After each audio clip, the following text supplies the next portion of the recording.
Hiltpold. Monsieur le Président, Madame la Chancelière, mes chers collègues, je souhaiterais en préambule rappeler la genèse de ce projet.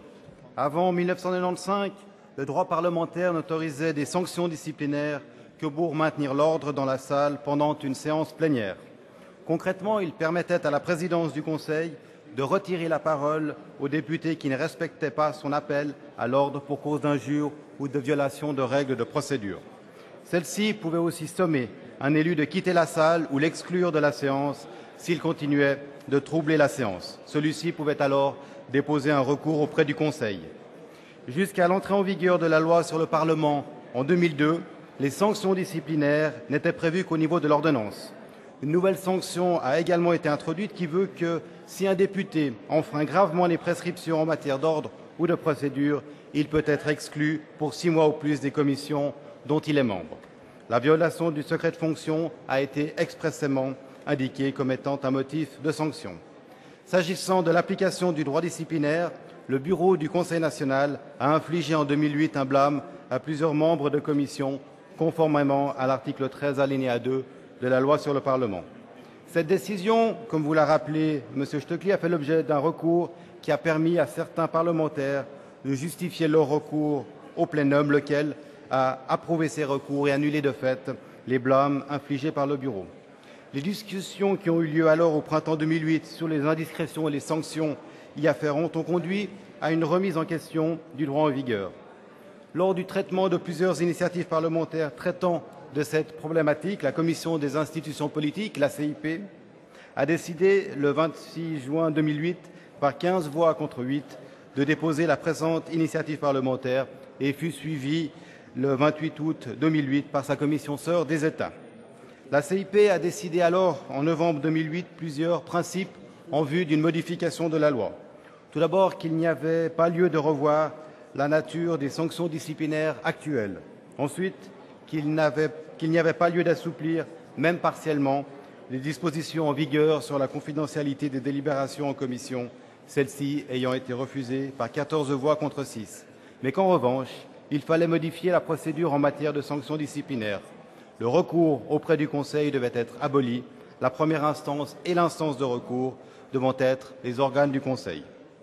La CIP a pris acte que la Commission des affaires juridiques du national, en l'occurrence la SCAJ, était arrivée à la même conclusion s'agissant de la procédure. Compte tenu des intentions semblables des deux commissions, la CIP a approuvé le 19 février 2009 un avant-projet réunissant les deux objectifs de ces commissions et l'a ensuite transmis à la CAJ et au bureau pour avis.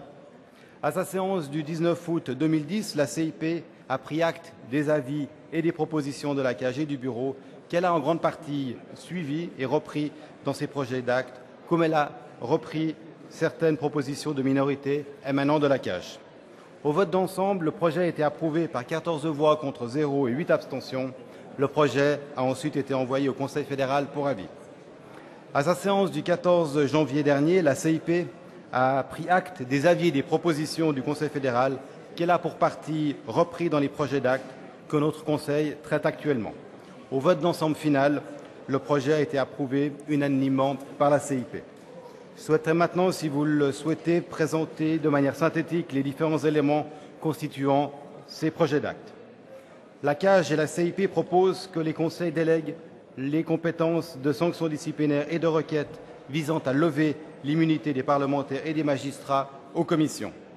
La CIP propose donc d'instituer un organe compétent ad hoc et d'améliorer la procédure afin de créer des conditions qui permettent au droit disciplinaire de déployer pleinement ses effets en garantissant notamment le secret de fonction.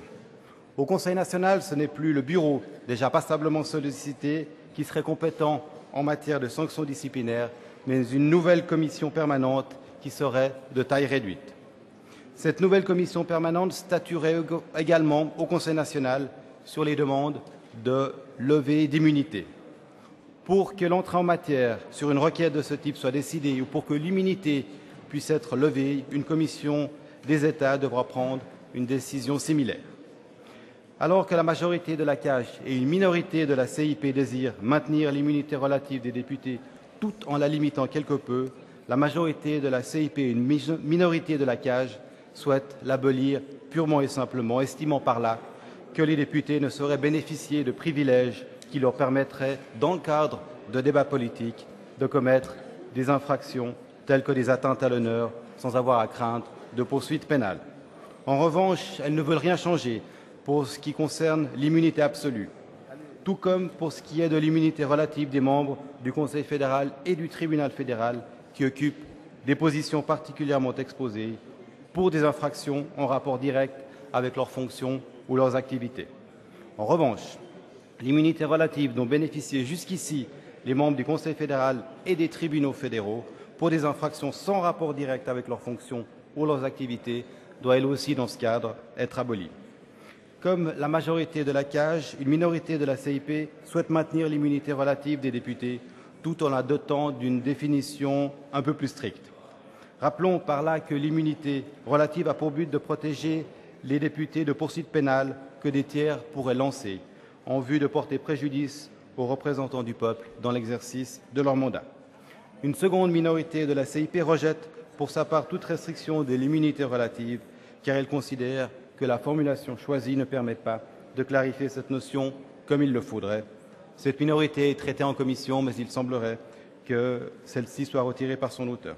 Je vous demande donc, au nom de la CIP, d'entrer en matière sur ces deux projets, de refuser toutes les propositions de non-entrée en matière. Je vous remercie de votre attention.